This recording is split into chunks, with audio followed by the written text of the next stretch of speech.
आप गुजरांवाला के अंदर काउंटिंग वहीं पे हम तो फॉर्म 45 की बात कर रहे थे, यहाँ पे फॉर्म 47 के हवाले से बड़ी जबरदस्त एक कार्रवाई हुई है। हुआ ये है कि हल्का है NA 81 गुजरांवाला, यहाँ पे मुस्लिम लीग नून के जो उम्मीदवार थे अजहर कयूम नारा, वो जनाब कामयाब करार पाए हैं। दोबारा गिनती हुई है यहाँ पे और उनको कामयाब करार दे दिया गया है। इससे पहले ये सीट जो थी ये पाकिस्तान तहरीक इंसाफ यानी कि आज़ाद उम्मीदवार जो उनके हैं चौधरी बिलाल एजाज, उनको पहले कामयाब करार दिया गया था, लेकिन उसके बाद रिकाउंटिंग का कहा गया जनाब। उसके बाद रिकाउंटिंग हुई और रिकाउंटिंग बड़ी इंटरेस्टिंग हुई है, ये आपको मैं दिखाना चाहूंगा। ये दोनों फॉर्म 47 जो हैं ये आप स्क्रीन पे देख रहे हैं। इसमें से ये जो राइट साइड वाला फॉर्म 47 है ये पुराना है और अब ये रिवाइज जो है ये नया है, ये काउंटिंग के बाद जो है। अच्छा, अब इसके अंदर जो चीज देखने वाली है, अगर गौर से आप देखेंगे, जो नून लीग के जो रहनुमा है इन्होंने पहले हासिल किए थे 1,09,926 वोट और पाकिस्तान तहरीक इंसाफ के जो उम्मीदवार हैं उन्होंने हासिल किए थे 1,17,717 वोट। तो ये दोनों के अंदर मतलब तकरीबन कोई 7,000 वोटों का फर्क था। 7,000 वोटों से जो है 7,791 वोटों से वो जीते थे बिलाल एजाज साहब। लेकिन उसके बाद जब रिकाउंटिंग हुई है तो उसके बाद जो रिजल्ट सामने आया है उसके मुताबिक अब मुस्लिम लीग नून के जो रहनुमा हैं उनके हो गए 1,10,057 वोट, जबकि पाकिस्तान तहरीक इंसाफ या इंडिपेंडेंट वो जो कैंडिडेट थे चौधरी बिलाल एजाज उनके कम हो गए, उनके हो गए जनाब 1,06,860 वोट। तो जो मुस्लिम लीग नून के जो उम्मीदवार थे उनके 131 वोट बढ़ गए, पहले से उनके 131 वोट बढ़ गए।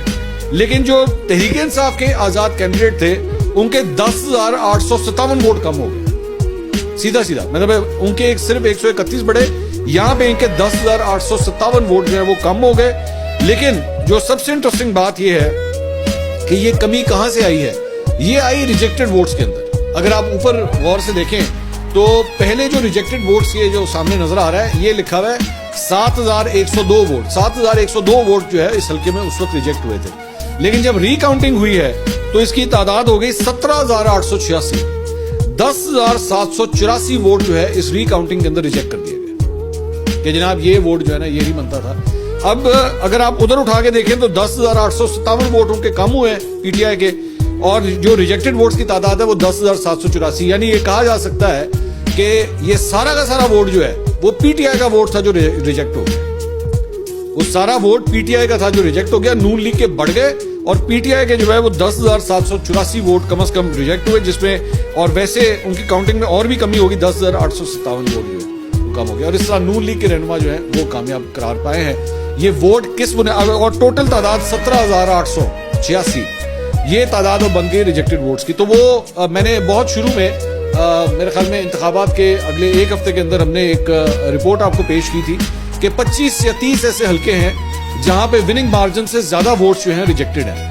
तो अब इसका शुमार भी गालबन उन्हीं हल्कों में होगा कि यहाँ पे 17,000 वोट रिजेक्ट, मतलब गुजरांवाला में लोगों को वोट डालना नहीं आया इस हल्के के अंदर कि वोट 17,800 लोग ऐसे थे इस हल्के में जिन्होंने सही वोट ही कास्ट नहीं किया according to the new calculation.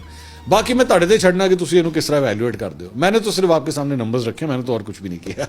अच्छा जी, इसके अलावा अब आ जाएं जनाब शिरत अल मरवत साहब के ऊपर। हुआ ये